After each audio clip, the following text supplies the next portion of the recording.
hope all the viewers at home had a blessed and safe holiday season. Hopefully things didn't get too expensive for you guys as far as all holiday shopping is concerned. Mhm. Yeah, I know a lot of well, I mean, now Ham and I, a lot of us, we are fortunate enough to where we don't have any children, but a lot of y'all that have kids, I'm praying for you Christmas was guys' tough. pocket. I'm praying for you guys' pocketbooks this New Year's, but hey, right now we have NFL playoffs coming up. Right now, NFL season is over. Now we're getting into the postseason action, and now we're also approaching the halfway point in the NBA season. I think most teams have played about 35 games or so now. So, Mhm. a lot of times people think of the All-Star weekend as the halfway point, but it's actually not. It's usually like this point in the season, post New Year. That's the official halfway point in the season. So, now we're starting to see some teams separate themselves in the NBA. So, we're getting to a pretty good time. Pretty good time in NFL is concerned, and then the NBA, things are starting to heat up a little bit. So, we're looking forward to that.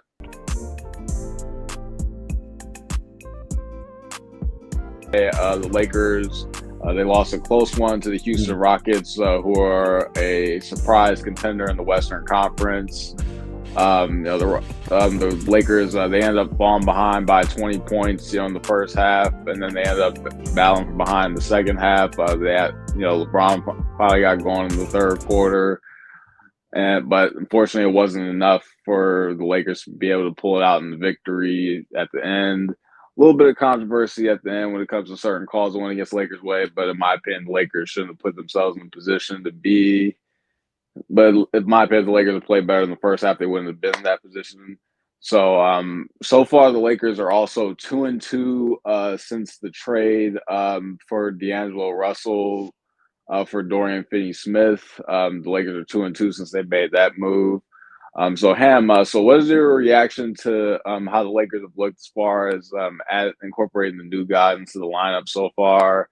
And what do you think about the trade overall? And what do you think? What do you think that does? Like, do you think the trade enhances the Lakers' chances in the Western Conference? Like, does it move the needle at all as far as the Lakers in the Western Conference? Does it move the needle? It does a bit, because I think when you have a guy like D'Lo who just, I mean, mentally, he just wasn't there and hadn't really been there for the last maybe season or two. Something, when you get some reinforcements, sometimes it does spark a resolve within your team. Especially a guy like Dorian Finney-Smith, a 3-and-D guy, someone quite frankly the Lakers have been looking for. We do need, especially with Vando being out and being hurt like he's been. That was a big pickup. So when you do add a piece like that, I think it does reinvigorate your team, gives your team a little hope. It also allows other guys to start shining and get more minutes. Look at Max Christie. Max Christie's been doing well. So Austin Reeves has continued to develop. I think I would hate to say that D'Lo was a cancer, but he was a cancer. I mean, let's call it what it was. Last year in the playoffs, he was texting while being, he was dejected, texting, sitting on the bench, not even paying attention to the team or what was going on. I didn't want him on the team know-how this year, but because of the contract and how that kind of worked out, it benefited the Lakers for him to be with the team. So I think it was just a perfect time for him to go. I think this does make the Lakers a little bit more formidable, but I think the bigger story is the Houston Rockets, Randall, because quite frankly, bro, like no one saw this coming. They went on an 11-game winning streak at one point last season. That's what I'm saying. Like, you saw that for lack of a better term, but you kind of saw it like progressing. You saw it brewing into what it could be. But I didn't think they'd be second in the West. You know what I'm saying? I thought they'd be contending possibly for a play-in. They're second in the West right now. So that just speaks to the coaching of Ime Udoka. I mean, he had the Boston Celtics moving different. So, it just finally Houston got some structure again. These guys are moving different, and it was a litmus test for the Lakers. I felt like the Lakers had opportunities down the stretch, so I'm not going to really get on the officiating, even though we could get on the officiating. But it's exciting to see. Anytime you get a new player, you want to see what he's able to do and see how that gels with the team. LeBron's starting to look back, back to himself, because he was kind of shaky there. But he's 40 years old at this point, so anything he gives us, He's given us multiple triple doubles and whatnot. I'm not tripping on LeBron. 80, as long as he stays healthy, I think that the Lakers have a shot down the road. But the West is, with these young bulls coming, it's gonna be tough. I mean, the thing is, it's so tight in the West because all like basically outside of Oklahoma City, every team is basically separated by relatively a few games. So, things things are fluctuating basically from night to night in the Western Conference. So, it's been really competitive. And, the Lakers right now, they've played well. Like, they lost a couple of games in the last week or so, but I mean, they played much better the last several weeks. They've been finally starting to find that cohesion as a team. And really, the reason why the Lakers made that deal is because, I mean, with Dorian Finney-Smith, what he adds on the defensive end, especially, he's one of those guys that team defensively, he can really help when it comes to being able to switch, being able to play help side defense, play help side defense. And, he can, and I think he's also a guy that's really a good communicator on the defensive end. So, we need guys like that instill toughness and tenacity.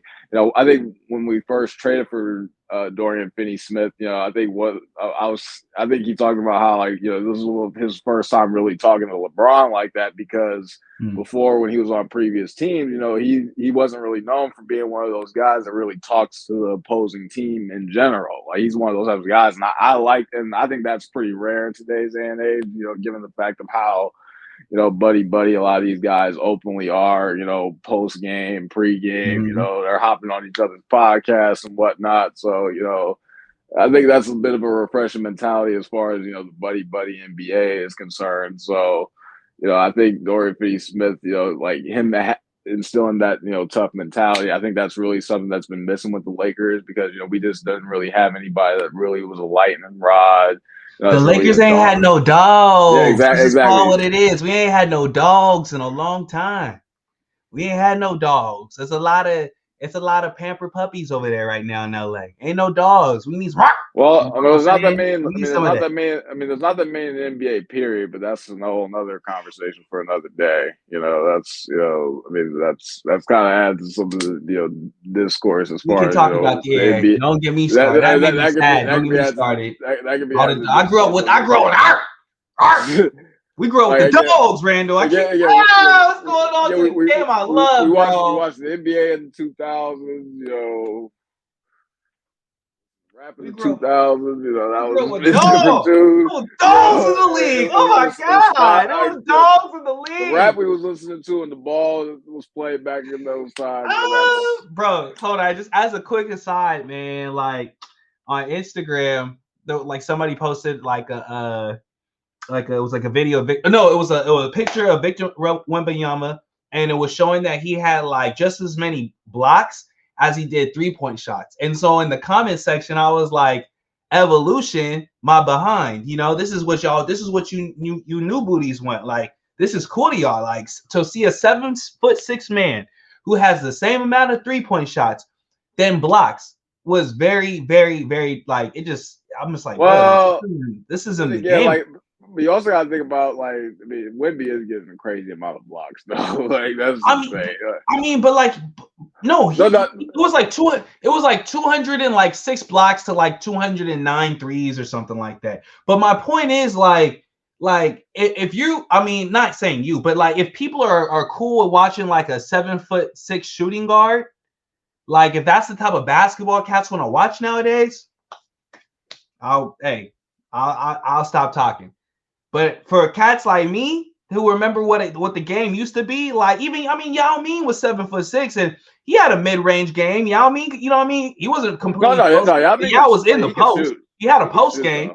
You know what I'm saying? So it's just like, man, like I don't know. I don't know how I feel about someone being 7'6" and wanting to cross people up and just not. You gotta remember that they tell guys, they're encouraging guys to shoot threes these days. So it's an emphasis. I remember Tyler Hansbrough was talking about that, and how like a lot of guys between like 2013 and like 2017 got pushed out the league because a lot of guys were like tweeners that weren't like necessarily super really big, but like were like forward side. They were like, like 2 or 3 sides, but played like a 4 or 5.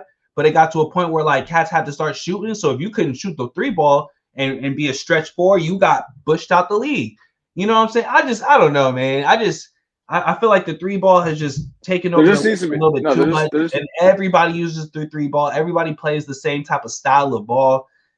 I mean, we can go. I know we can have a whole different topic. We can take a whole different episode to really talk about the NBA and how much it's changed, bro. yeah. But I had to throw.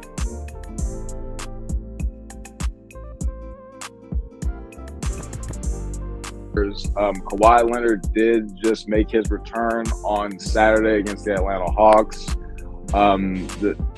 He also played tonight against the Minnesota Timberwolves.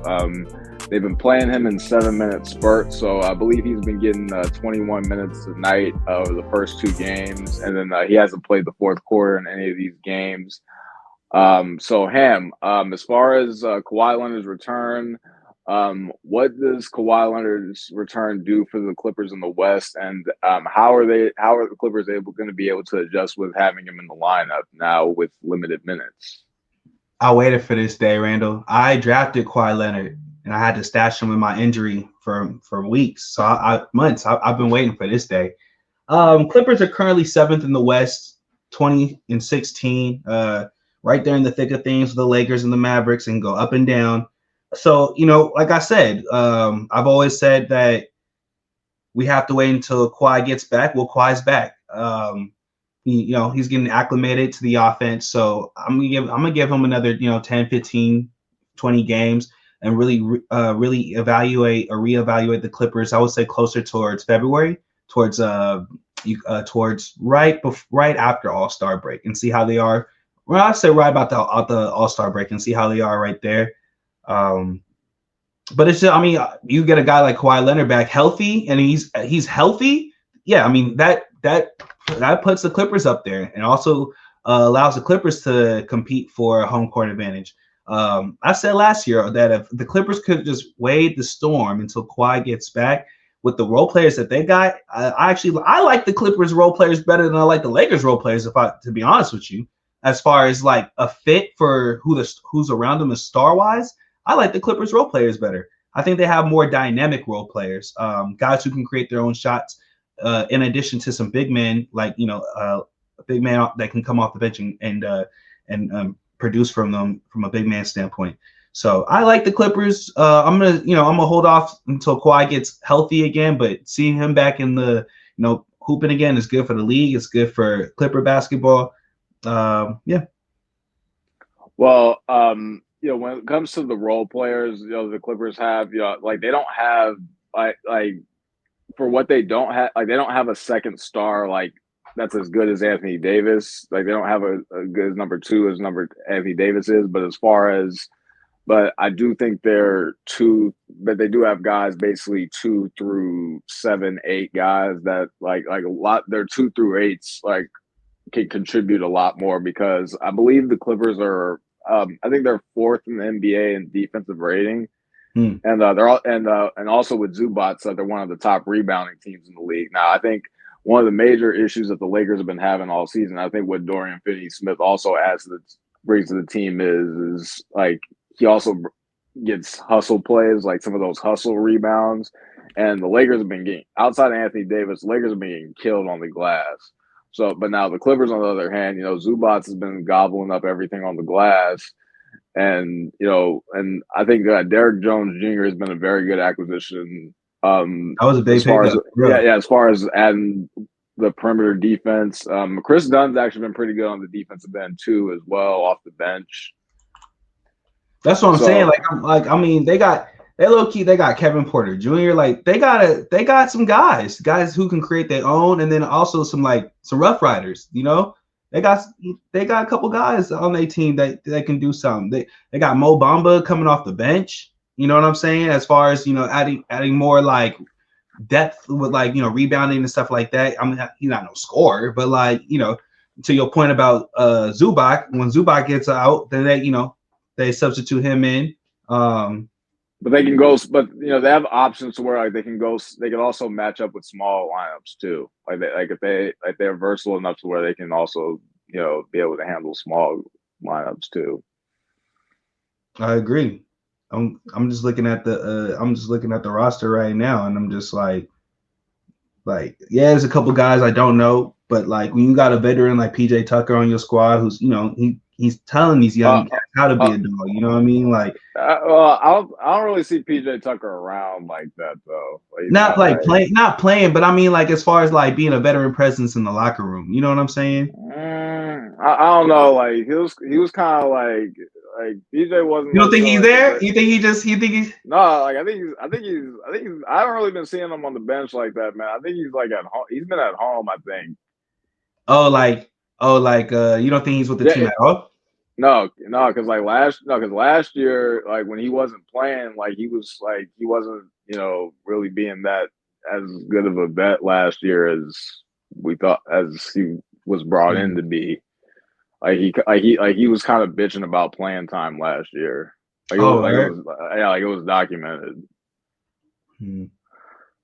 But regardless, but the Clippers have still been getting contributions from guys like Amir Coffey. He's like, I think he had double figures the other day, and I think Zubats tonight, because I watched the Clippers tonight when they lost to the T-Wolves. The thing is, they got off to a lead, and Kawhi actually played well, because he did start, and he played pretty well, in the minutes he did play. But it's just that. But I think their main issue is just trying to find that balance of when he's on the floor, it's we have to let him get him where he fits in and let him get his rhythm going. But at the same time, it's how are we going to balance that with winning this game? I think sometimes it's I think what happened was that sometimes they found trouble as far as finding that balance, and then the Wolves got back in it in the second half, and then Ant specifically got going in the second half, and then they ended up losing the game, in the fourth quarter. So, I think the Clippers, they have to work the kinks out a little bit, but I do think the Clippers will be right in the thick of things as long as Kawhi stays healthy in the Western Conference. I agree. Yeah, as long as he's healthy, I think, and they got Ty Lue, I think James Harden continues to at least be the regular season James Harden, they'll have a chance for sure.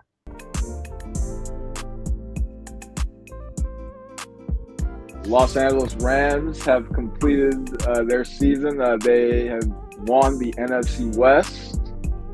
They were able to and I believe to close the season, they finished the season winning 10-7.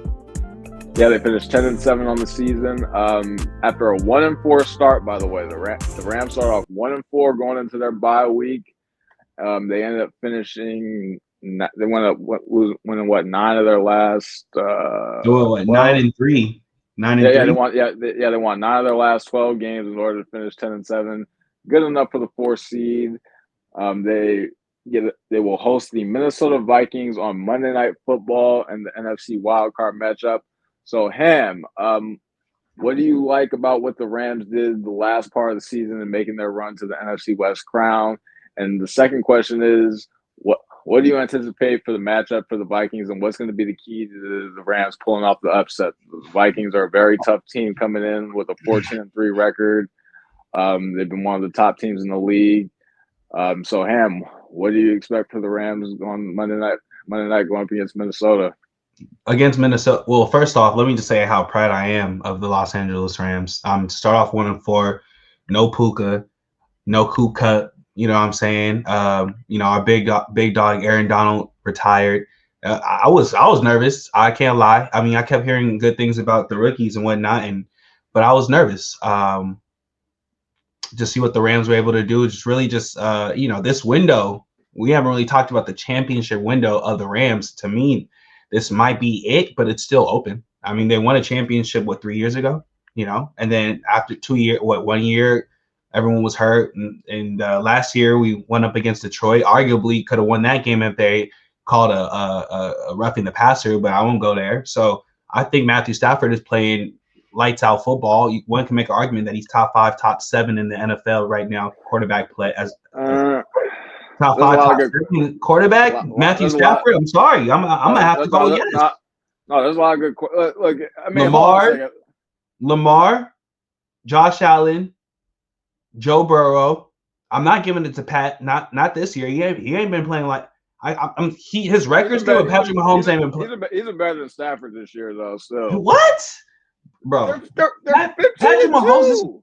Patrick Mahomes did not play well this year. Him having a worse year is still better than most quarterbacks. I'm just keeping it a bean with you. 26 touchdowns, 11 interceptions, 3,900 yards. By his standards, that's below standards. Okay, like this is also a guy that's thrown 55 touchdowns in the season. So that's like he's had a below. It's a bad season by his standards, but that's still like it's still like he's not having a bad season overall. I mean, I'm not saying he's having a bad season. I'm saying I feel like Stafford had a better season. If we're talking about the Rams offensively, like I mean, the Rams. Look, the Rams in the last part of the season. I mean, they weren't necessarily lighting up the league the last part of the season. They didn't put up like a whole bunch of points against the Jets. They didn't put up a whole bunch of points against Arizona. Like it ain't like I mean, the Rams offense has been struggling the last part of the season. The Rams been up and down, but I mean that's because the Rams like the Rams defense has stepped up the last part of the season. And I agree with that. But if you look at the Rams offense, you especially with the later part of the season, you can tell that they're playing down to the level of the competition. Thinking it was going to be easy and it wasn't easy. No, you're supposed to play your best football in December. You can't be. I'm not disagreeing with you. What I'm saying is that you could, like, for example, the game against Miami, the game against Miami, the Rams didn't show up. The game against the Jets, the Rams didn't show up offensively. But against the Bills, they showed up. Against the Vikings, they showed up. So it feels like the Rams offense, like it's like they like when they notice like a good team, and it's not a great way to play. I'm not excusing it. I'm just saying. It just seems like that's what the Rams have been doing. If you look at this year, it seems like when they play against a really good high caliber team, the offense steps up. When they play against a team that they should just dominate, the offense for the life of me, which was frustrating as a fan, doesn't show up. Again, I'm thinking Philly, they didn't show up. Miami, they didn't show up, and those were home games. That was problematic. You know what I'm saying? So the Rams do concern me. Minnesota, let's call it what it is. Minnesota's like a top 3, top 4 team in the league. And they're only really because they lost to the Lions, who the Lions are super great too. It's the only reason why they're not, up there in one of their divisions. So it's gonna be a tough. I'm not saying it's not gonna be hard, but I just feel like when they play against a really good team, they wake up. I think the experience against playing Minnesota already is definitely gonna help. And I think Matthew Stafford is just gonna be able to come through in big moments. We haven't seen Sam Darnold come through yet. And he kind of he was looking shaky yesterday, keeping it a bean with you. Like when the pressure and expectations was on, he was like, and not just him, but the team in itself. Minnesota was kind of folding. So we gonna see. I mean, Rams are battle tested. Yeah, I do. I think the main thing the Rams have on their side is the experience, and then Jared, and also we do have to give a shout out to Chris Shula, the defensive coordinator for the Rams. He's really done a hell of a job, especially with the young guys on the defensive end. I believe Jared Verse, we have to shout him out. He just got selected for the Pro Bowl. Like he's I think he's definitely going to be one of the favorite. He and Braden Fisk on the D line, both of them Florida State guys. Both of those guys are going to be in the mix for. They're going to get Defensive Rookie of the Year votes. I believe Fisk is the team leader in sacks, but Verse is the leader in pressures. I think he's up there in pressures as far as I think he's the top 5 in pressures in all of the NFL. So he's already one of those guys. If you look at the tape, he's already drawn double teams. So I mean, Jared Verse. He's really stepped up as being like one of the main leaders already as a rookie on the defensive line. So Aaron Donald could not have found him a better successor. Exactly, and the thing is, he's the Rams' first round pick in a long time. I think he's the first round pick, I believe, since Goff, since they traded for Jared Goff. Mm-hmm. So yeah, so finally the Rams they had a draft pick. So they're no longer doing that fuck them picks philosophy, but finally they're using their draft picks and it's finally working out for them. But really, I think the key to this matchup with the Vikings is that what you saw on Sunday when the Vikings went up against the Lions is that you saw Detroit able to Aaron Glenn got very creative with his blitzes and he was able to bring pressure from everywhere and he got Darnold into back to where he was with the Jets, where he started seeing ghosts again. Hmm. Like, because there was that infamous Monday night game years ago when he was with the Jets and he was playing against New England, and like he was so shook to the point where he was seeing ghosts out there. On Sunday against the Lions, the Aaron Glenn and the Lions defense, they would ever get pressure on him to the point to where he was seeing ghosts again. So to me, it's going to be imperative for the Rams to get pressure on Darnold to where he starts panicking in the pocket to where he'll be able to turn the ball over. Because the Achilles heel for Sam Darnold throughout his whole career has been the turnover. He's always had the talent. He was a top 5 pick. He was a top 5 pick for a reason. He could make all the throws. He had the arm talent, but he was always too reckless with the football. So the main key for neutralizing the Vikings is to be able to pressure Sam Darnold to be able to force turnovers. If the Rams are able to force turnovers, then and be able to capitalize off of those turnovers, then they'll and be able to run the football with Kyron Williams. That's going to be able to key is to keep the Vikings. The Vikings have a very high-powered offense. In the playoffs, it's going to be imperative to run the football to keep that high-powered offense off the field. So if the Rams can be able to do both of those two things, they'll be able to pull off the upset on Sunday. Also, we didn't really talk about the defense of Minnesota. I think that, when you got a veteran guy like a Matthew Stafford, I think that's going to definitely help as far as being able to neutralize some of the stuff that the defense wants to do, because Minnesota's defense is pretty nice. I know their offense is nice, but their defense is just as talented. And I think that I'm pretty confident that, a guy like Matthew Stafford, who's seen just about everything, will be able to not make too many mistakes, because there were a couple times this season where, Stafford threw some boneheaded picks, and you just can't have that in the playoffs, But I think being at home is definitely going to help. And just the fact that we got a home playoff game this year, we don't have to start off on the road. I'm very excited to see what the Rams can do, man. And also, to your point about the Vikings defense, Flores is another guy like Brian Flores, the Vikings defense coordinator. He gets really creative with the blitzes and he sends guys from multiple areas of the field. So the Rams, it's going to be very imperative as far as pass protection. They really need to be prepared to be able to have blitz protections, especially with Kyron Williams in the backfield, because Stafford, at his age, is like he's not the most mobile. He doesn't have the same mobility that he had in his younger years. So he really has to. So the line really has to do a job as far do their due diligence as far as giving them the right protection and to be able to get the ball to Stafford and I'm sorry, to Puka and Cup and really and also like the Rams also need Cooper Cup to step up a bit more because Coop he's kind of like his production has kind of slipped towards the end of the season. So I think the Rams really need a lot more. So I mean the Vikings are going to put a lot of attention on Puka. So it's going to be really imperative for Cooper to step up as well as Tyler Higbee too. He came back late in the season. They're still bringing him along, Yeah. but I do think. But if the Rams are going to make a run in the playoffs, they definitely got to get Tyler Higbee involved. I agree.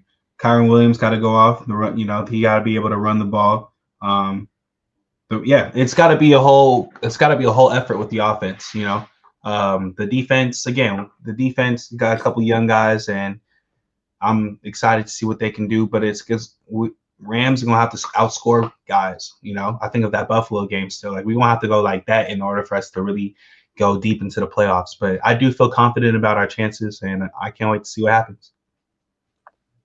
Yeah, but that secondary's gonna have their hands full going up against that Vikings receiving core. Yeah, it's gonna. Yeah.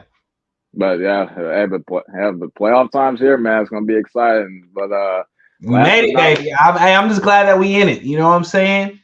That means we got opportunity. You win the playoffs, you have an opportunity to win the championship. So right now, I just feel like Rams is good, and I feel like we coming in. I really wish we were the 3rd seed, but whatever. We gonna get a playoff game at home, so let's do it. All right. With that being said, last but not our last segment of this week, we're going to talk about the Chargers. The LA Chargers are also in the postseason. They finished the season at 11-6. Yeah, so the Chargers actually they ended up with a better record than the Rams actually. But first time the Rams and the Chargers been in the playoffs together since I think 2018 as well. But the Chargers, they had a really good season this year. They ended up with the #1 scoring defense in the NFL. Jim Harbaugh really changed the culture, establishing the toughness with the Chargers, getting into the playoffs their first year. In his first year, after only winning 5 games last season, the Chargers will face the Houston Texans on Saturday afternoon in Houston. So, Ham, what do you think about the Chargers' chances going up against the Houston Texans? I'm 50-50, man. Because part of me feels like I think the Chargers can kind of like mess around and get to the AFC Championship. Low key. I think the Chargers are that good, right? But I also feel like part of me also feels like the Chargers could like get I mean, even though it's kind of weird, like the upset would be the Chargers losing, even though Houston is at home. I just think that, given like who Houston doesn't have right now and who they're missing, I still feel like it would just be like Houston just, CJ Stroud goes crazy, Joe Mixon goes crazy. I can see that happening, but I'm gonna lean towards, I'm gonna go with the LA team. I'm liking what I'm seeing from the Chargers. I just never seen the Chargers, or at least in a long time, have some dog in them. They got some dog. They got some dog in them again. That's the Harbaugh factor, man. And I'm not gonna lie, like I was kind of hesitant because I thought their offense was like not that good, but they've been able to get the most out of their younger guys and some of their running backs as well. So I'm excited to see how the Chargers are gonna play it out. I mean, when it comes to playoff football, I would lean towards the more physical football team. And I think that between these two teams right now, the Chargers have established themselves as the more physical football team between the two. I don't like what I've seen from the Houston Texans in the latter part of the season, specifically in December. They're depleted with injuries too. Yeah, I mean, they've been depleted with injuries, but even really, I mean, you've seen. CJ Stroud hasn't played as well as he played last year. And one of the main issues that they've been having is that CJ Stroud's also been one of the more sacked quarterbacks in the league. Like, he hasn't been getting that protection from the offensive line, especially in pass protection. Like Joe Mixon's had a good year. Like they've had some, like they've been opening up the running lanes, but as far as the pass protection, like CJ Stroud hasn't really been getting the time to throw. And like it doesn't matter what I don't care how good your quarterback is, if he's not getting the proper protection, like he's gonna have issues and he's gonna have his struggles. So the Texans, they still have Will Anderson and guys on defense, but I really like the Texans. They just like energy wise, like they're not playing their best football going into the playoffs. Whereas the Chargers, have positive momentum going to the playoffs. They had a strong finish to the season. I think they've really established, and they're playing with so much confidence right now. And notably, Justin Herbert's really like I think the last part of the year he's really been taking on. Like I've seen a lot more like vocal leadership from Justin Herbert too, and I think that's been one of the critiques of Justin Herbert is that he might be a little too nice of a guy, so to speak, to where like he may not. Yeah. I mean, like that's the criticism. No, you're not saying that, but I'm saying that's what people say. He's soft. You know what I'm saying? Like, he's just not. Like, I mean, that's what I heard. That's what the people say. The thing is that every quarterback's not necessarily going to be like this like rah tough guy. That's just not like naturally everybody's personality. Like for example, like Eli Manning, for instance, like he was like a mild mannered dude, but like, he's still. But he was still the leader of the team. You know what I'm saying? Like when it was time to have, you don't have to be a yeller and a screamer to be a leader. You get what I'm saying? When it was time for Eli Manning to show leadership and to have that fight in him, he did, and that's what they're looking for in Justin Herbert. You're so talented as a quarterback. There are games, especially like late situation, where like it seems like you don't have that fight in you anymore. You know what I'm saying? That's what I mean by soft. Like it seemed like before like, I think people because I think sometimes like I mean I think sometimes people just throw that word closely just because somebody's not a yeller and a screamer. I think sometimes that's a little unfair. To call him soft?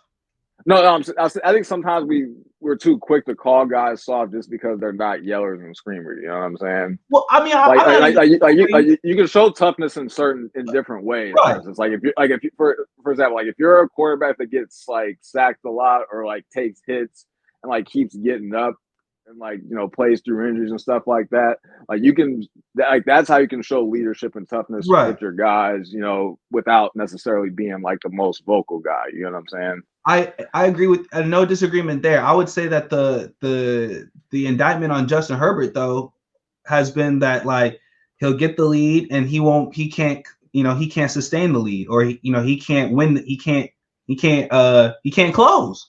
You know what Yeah, I'm saying? situational football. You know what I'm saying? Situational football. Whether you wanted to blame it on Brandon Staley or even hit the coach he had before, whoever I forgot the old boy's name. Anthony Lynn. What was it again? Anthony Lynn. Anthony Lynn, thank you.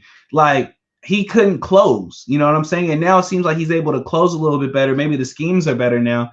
But you see a guy now who like is very talented, has been kind of just under the radar this season. And I think the Chargers have a big chance for him to go off, go crazy, and beat those rumors, beat the critics, and actually close. So I do expect them to beat Houston. But I got to give Houston some love just with them being at home still. I still like their defense. It's not going to be easy, but I think the Chargers are going to win. Yeah, I agree. I think if the Chargers, I think it's really going to be imperative for the Chargers to get the running game going. I believe Dobbins is back, and the Rams running. I'm sorry, the Chargers running game is a lot different with Dobbins in the lineup. They're really able to move the ball downfield, run the football when Dobbins is in the lineup. Lad McConkey and Herbert have really developed a nice synergy, towards the latter part of the season. And so if they can find if Herbert can get that passing game going, they can find a balanced attack between the running game and the passing game, then I think the Chargers will be able to eat up the clock and be able to keep C.J. Stroud and the offense off the field, and really, if the Chargers defense can get to the quarterback the way they've been getting to the quarterback all season long, then the Chargers will be able to pull out the win. And I believe if they went. I believe the Chargers. They'll probably end up being the lower seeded team because I expect the other home teams in the AFC to take care of business. Baltimore and Buffalo. So I think if all those things happen, I believe the Chargers will get a matchup with Kansas City in the division round. In the divisional. Mm-hmm. Yeah, like if they end up being the lowest seeded team remaining, they end up getting Kansas City. Because I think Baltimore and Buffalo will win. Yeah, Baltimore. I could see Baltimore going to beat the Steelers. Yeah, I could see Buffalo beating the Broncos. So yeah, it'll be 1, 2, 3, 4. Yeah, yep. I can see that. Mm-hmm. And I mean, they gave the Chiefs fits last time they linked up. So you know what I'm saying? Like, I think both games were relatively close, but Kansas City's been winning close games, all year. All it takes is, and any given Sunday in football, you slip up that one time, you know what I mean? Like, and then Justin Herbert gets hot. He shows people that, he's really that guy. I'm just being hypothetical and fantasizing, but you never know. You never know. I mean, the thing is, it's not always. I mean, the thing about the NFL is that it's not like. I mean, the best team doesn't always win the Super Bowl. Like, a lot of times it's NFL is the hottest. I was about to say it's the hottest. Same with baseball. It's like football and baseball is like those are two sports where it's a lot of times it's the hottest team that wins. It's not necessarily the best team that always wins. Basketball, typically, since it's a 7-game series, the best team typically always wins. But now baseball, it's a 7-game series. It's like multiple series, but at the same time, it's like if you have a hot pitcher, you can kind of ride the wave a little bit. Yeah, I was gonna say, I think it's the nature of the game. Mm-hmm. You know what I'm saying? Baseball and football are still like stop and go, what I call stop and go sports. You know what I mean? And there's so many momentum swings too. It's like, exactly. and kind of like, it's a bit of an emotional roller coaster. which in my opinion is the beauty of it. Man, it makes for great theater for sure. Mm-hmm. That's why we love sports. The theater. That's what we're missing about the NBA is the theater of it all, for real. And showmen. Like, there's not enough showmen in the NBA these days. There's not. And showmanship.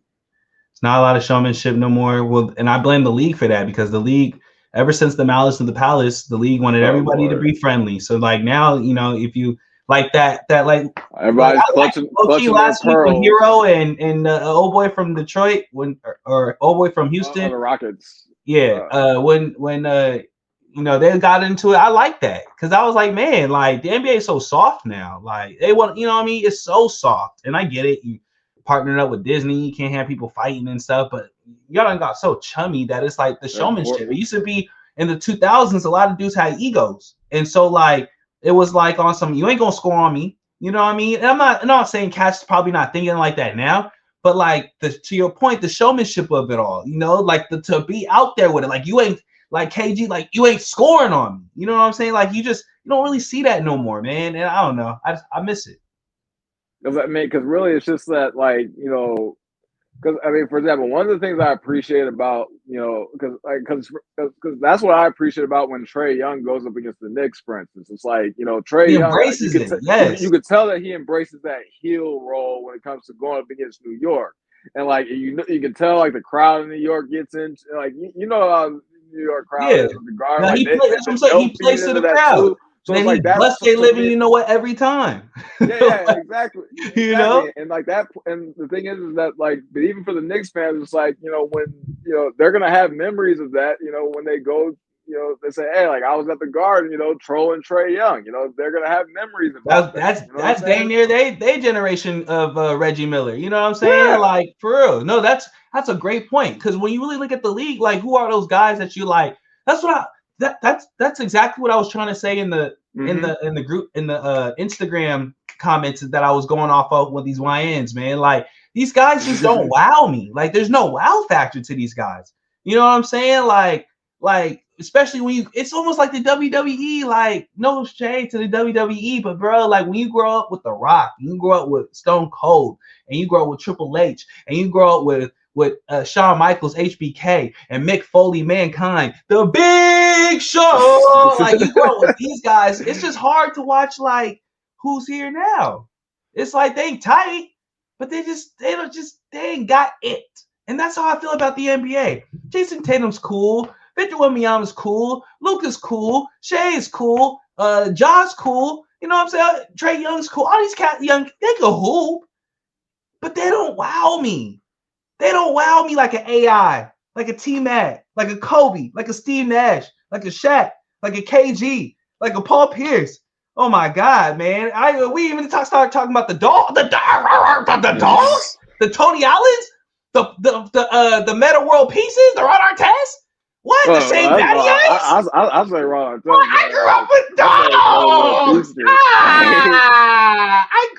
I grew up with like. It was like with defenders too, bro. Like it was like we grew up with defenders. Like it was like, okay, this cat wasn't like a scorer, but he locked up, and like there was a pride in that. There ain't who's the like the defenders, like, you know what I mean? Like that's like a lost art nowadays.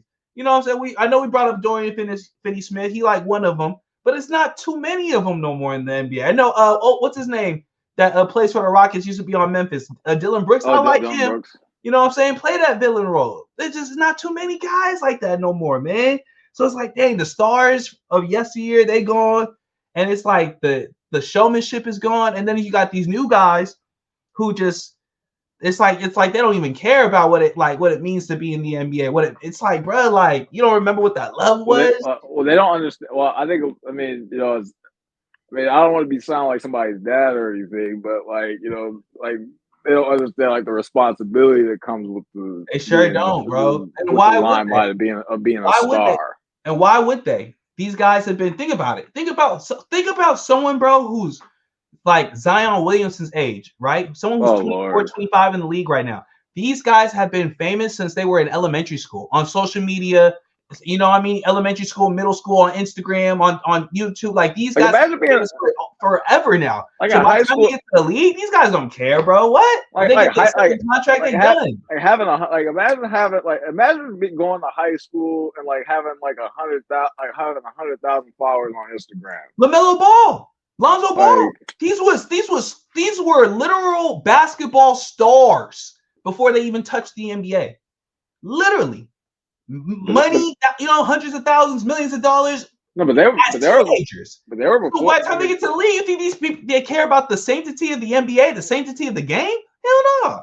They just get in the check. They like I'm sure they like playing, but they get in the Lonzo, check. The game gives them. Like, these cats don't care no more. I think Lonzo was even before NIL, really, because I think Lonzo was pre-NIL still. That's what I'm saying. He was pre-NIL and still had a whole team. Because now, like now these college coaches, they're going to these recruits now, and like basically all these high school kids, they're basically asking they're basically asking how much.